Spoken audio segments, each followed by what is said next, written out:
पल्लवी और गीतिका दोनों सगी बहनें थीं। आपस में दोनों बहनों में बहुत प्रेम था और किस्मत का संयोग तो देखिए कि दोनों बहनों के लिए एक ही घर से रिश्ता आया और रिश्ता पक्का हो गया। दोनों भाइयों की नौकरी थी और पैसों की कोई कमी नहीं थी। यही सब देखकर उनके माता-पिता ने बड़ी धूमधाम से उनके साथ अपनी बेटियों की शादी कर दी। पल्लवी छोटी थी, उसकी शादी अजय के साथ और बड़ी बहन गीतिका की शादी संजीत से हो गई। विदा करते समय उनकी माँ ने कहा, बेटी, जिस तरह मायके में रहती रही हो, ससुराल में भी उसी तरह रहना। गीतिका, तुम बड़ी हो, अपनी छोटी बहन को समझा कर रखना। गीतिका, माँ, आपको शिकायत का कभी मौका नहीं मिलेगा। दोनों बहनें विदा होकर ससुराल चली गई और मिलजुल कर रहने लगी। पल्लवी, दीदी, जिस तरह हम मायके में प्रेम से रहते थे, उसी तरह ससुराल में भी रहते हैं। हमारे साथ को किसी की नजर ना लगे। गीतिका, क्यों नहीं पल्लवी, तुम मेरी छोटी बहन हो और मैं तुम्हें बहुत प्यार करती हूँ। हम बहनों बहनों को कभी कोई अलग नहीं कर सकता। कुछ दिनों तक तो दोनों बहनों का प्रेम यूं ही चलता रहा, लेकिन कुछ दिनों बाद उनकी सास भानुमती बोली, अरे, मुझसे बहुत बड़ी गलती हो गई जो दोनों बहनों को बहू बनाकर घर में ले आई। जब देखो तब खुसर पुसर। अरे, कुछ काम काज पर भी ध्यान दे दिया करो। गीतिका, माँ जी, आपको तो खुश होना चाहिए कि हम दोनों मिलजुल कर रहती हैं। और रही बात काम की, तो सब कुछ तो टाइम से हो ही जाता है। पल्लवी, दीदी, आज मैं इनके साथ इनके दोस्त के यहाँ पार्टी में जा रही हूँ। देर तक आऊंगी, तब तक संभाल लेना। थोड़ी देर बाद जब गीतिका रसोई में गई तो देखा कि ढेर सारे गंदे बर्तन पड़े हुए हैं। भानुमती, ये क्या? छोटी बहू ने तो बर्तन भी साफ नहीं किए, अब ये तुम्हें साफ करने पड़ेंगे और उसके बाद खाना बनाना है और उसके बाद फिर बर्तन। वो तो वहाँ मजे से पार्टी एंजॉय कर रही होगी और तुम यहाँ बर्तन साफ कर रही हो। वो तुम्हें भी तो साथ लेकर जा सकती थी। गीतिका, माँ जी, वो देवर जी के साथ ऑफिस की पार्टी में गई है, वहाँ भला मैं कैसे जा सकती हूँ? भानुमती, हाँ हाँ ठीक है, बहन की तरफदारी बंद करो और जल्दी से खाना बना लो। गीतिका और पल्लवी दोनों अपनी सास की बातों को इधर से सुनकर उधर से निकाल देती थी। इस बात से भानुमती को गुस्सा आ जाता था। कुछ दिनों बाद एक दिन गीतिका बोली, क्या हुआ देवर जी, आपका मुंह क्यों उतरा हुआ है? अजय, क्या बताऊं भाभी, कंपनी में किसी ने हिसाब में 1 लाख की गड़बड़ी कर दी। उसका इल्जाम मुझ पर लगा दिया और मुझे नौकरी से निकाल दिया। गीतिका, अरे, वो ऐसे कैसे कर सकते हैं? उन्हें तो पुलिस में रिपोर्ट करनी चाहिए ताकि गड़बड़ी करने वाले सबूत समेत पकड़े जाएं। खैर छोड़ो, तुम चिंता मत करो, दूसरा काम मिल जाएगा और फिर हम है ना। 2 महीने बीत गए लेकिन अजय को काम नहीं मिला। एक दिन पल्लवी गीतिका के पास आकर कहती है, दीदी, कुछ पैसे चाहिए, वो मेरा शैम्पू खत्म हो गया है। गीतिका, पल्लवी, अभी मेरे शैम्पू से बाल धो लो। तुम तो जानती हो ना कि अब सारी जिम्मेदारी संजीव के सर पर आ गई है। पैसे बचते ही कहाँ हैं। कुछ दिनों से मेरे बाल का तेल भी खत्म हो गया है, मैंने तो वो भी नहीं मंगाया, सरसों का तेल डाल लेती हूँ। गीतिका की यह बात सुनकर पल्लवी चुपचाप अपने कमरे में आ गई। तभी भानुमती गीतिका के पास आकर बोली, मेरा बड़ा बेटा अकेला पिस रहा है और इन महारानी को शैम्पू चाहिए। इतने शौक पाले हुए हैं तो कुछ करते क्यों नहीं? धीरे धीरे गीतिका के मन में भी ये बातें घर करने लगी। एक की कमाई में गुजारा नहीं था, जिसकी वजह से घर में दिक्कतें होने लगी।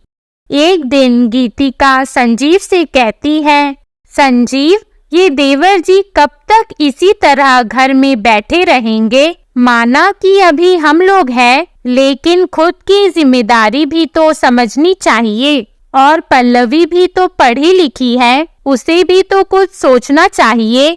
संजीव, गीतिका, ऐसा कुछ मत करना कि तुम दोनों के बीच में दरार आए। मेरे होते हुए तुम्हें चिंता की कोई जरूरत नहीं है। अगले दिन पल्लवी, दीदी, डब्बे में नमक नहीं है, सब्जी में डालने के लिए नमक चाहिए। गीतिका, अब इतना तो तुम लोग कर ही सकते हो। क्या नमक के लिए भी पैसे नहीं हैं तुम लोगों के पास? इतने दिन नौकरी की थी देवर जी ने, आखिर कुछ तो सेविंग्स की होंगी। पल्लवी, दीदी, अगर कुछ होता तो क्या मैं अपनी जरूरतें पूरी नहीं करती? थोड़ा समय खराब है, वरना ये दिन नहीं देखने पड़ते। गीतिका, अच्छा, तो तुम्हारी जरूरतें पूरी नहीं हो रही, और जैसे मैं तो अपने सारे शौक पूरे कर रही हूँ। एक एक चीज के लिए तरसने लगी हूँ, सारी इच्छाएं मन में ही मार लेती हूँ तुम लोगों के लिए, लेकिन फिर भी बुराई मिल रही है। पल्लवी, क्यों दीदी, आप लोगों के खर्चे नहीं है, या आपके पति की सारी कमाई हमारे ऊपर ही खर्च हो जाती है? गीतिका, तो तुम लोग अपनी रसोई अलग क्यों नहीं कर लेते, और फिर मन मर्जी खाना पीना? आखिर हमें भी तो अपने भविष्य के लिए कुछ सोचना है। पल्लवी के पैरों तले से जमीन सरक गई। उसकी बड़ी बहन उसे ऐसा कहेगी, उसने तो ऐसा कभी सपने में भी नहीं सोचा था। वह चुपचाप वहां से रोती हुई चली गई। अजय उनकी सारी बातें सुन चुका था और वह पल्लवी से कहता है, चुप हो जाओ पल्लवी, मैं कुछ करता हूँ। भाभी सही तो कह रही हैं, आखिर सारी जिम्मेदारी तो उन्हीं के ऊपर है, और तुम भूल गई कि तुम दोनों का रिश्ता देवरानी जेठानी का भी है, और कोई औरत नहीं चाहेगी कि उसके पति की कमाई किसी और के ऊपर खर्च हो। पल्लवी, आप सही कह रहे हैं, हम दोनों को मिलकर कुछ करना होगा, लेकिन ऐसा क्या करें जिससे आमदनी हो? अरे हाँ, हम दोनों बच्चों को ट्यूशन क्यों नहीं देते? आखिर हम दोनों पढ़े लिखे हैं, वैसे भी यहाँ आसपास ट्यूशन नहीं है। अजय, पता नहीं ये बात मेरे दिमाग में क्यों नहीं आई। अगर पहले ही दिमाग में आ जाती तो 3 महीने से बेरोजगार नहीं बैठा रहता। मेरा एक दोस्त है, उससे कोचिंग सेंटर प्रचार के लिए कुछ पर्चे छपवा लेता हूँ। जितने ज्यादा लोगों को पता चलेगा, उतने ही बच्चे ज्यादा आएंगे। पल्लवी रसोई में गई तो गीतिका बोली, पल्लवी, बस करो, अब अपना बनाओ और खाओ, हमने जिंदगी भर का ठेका नहीं लिया। पल्लवी बिना कुछ कहे वापस अपने कमरे में आ गई और वो दोनों उस दिन भूखे ही सो गए। अगले दिन उन्होंने घर घर जाकर ट्यूशन का प्रचार किया और पर्चे बांटे। पल्लवी, हमने अभी कोचिंग सेंटर शुरू किया है, तो इसीलिए पहले महीने आधी ही फीस ली जाएगी, लेकिन एडवांस। उसके बाद फिर पूरी फीस ली जाएगी। आधी फीस सुनकर बहुत से बच्चे इकट्ठे हो गए। एडवांस फीस से उन्होंने कुछ खाने का सामान जुटाया और खाना बनाकर खाया। उनके पास अब बहुत सारे बच्चे थे, जिनसे उनकी कमाई नौकरी से भी ज्यादा होने लगी। भानुमती, देखा गीतिका बहू, साथ में रहती थी तो नमक के भी लाले थे, और अब देखो अब क्या खाते हैं, किसी को कुछ पता ही नहीं चलता। मेरे बड़े बेटे की कमाई पर ऐश कर रहे थे दोनों। गीतिका, माँ जी, अच्छा तो है, कम से कम अब ये लोग हमारे ऊपर आश्रित तो नहीं हैं, उन्हें अपनी जिम्मेदारी समझ में आ गई। इससे ज्यादा खुशी की बात क्या होगी। 2 महीने बाद पल्लवी, दीदी ये लो हमारी पहली कमाई, और आज से हमारी रसोई फिर से एक हो जाने दो, क्योंकि जो मजा एक चूल्हे पर खाना बनाने में है वो अलग होने में नहीं है। आपसे अलग होकर कुछ अच्छा नहीं लगता दीदी। क्या हम दोनों बहनें फिर से पहले की तरह एक साथ नहीं रह सकती?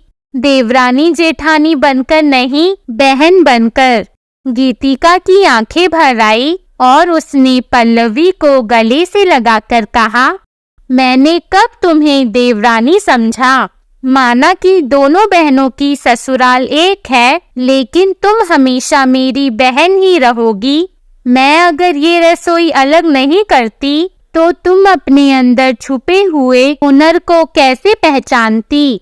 ये सब मैंने इसलिए किया पल्लवी, ताकि तुम किसी पर आश्रित ना रहो। उसके लिए माफी चाहती हूँ मेरी प्यारी बहना। मैं आज भी तुमसे उतना ही प्यार करती हूँ जितना पहले करती थी। दोनों बहनें गले लगकर खुशी के मारे रो पड़ी। अजय, भानुमति और संजीव उन्हें छुपकर देखते हैं और संजीव कहता है, देखा माँ, दो बहनों की एक ससुराल होने के फायदे। आपको हमारी कहानी कैसी लगी कमेंट करके ज़रूर बताइएगा, और हमारी वीडियो को लाइक और ऐसी अन्य कहानियों के लिए हमारे चैनल घर घर की कहानी को सब्सक्राइब कीजिएगा। धन्यवाद।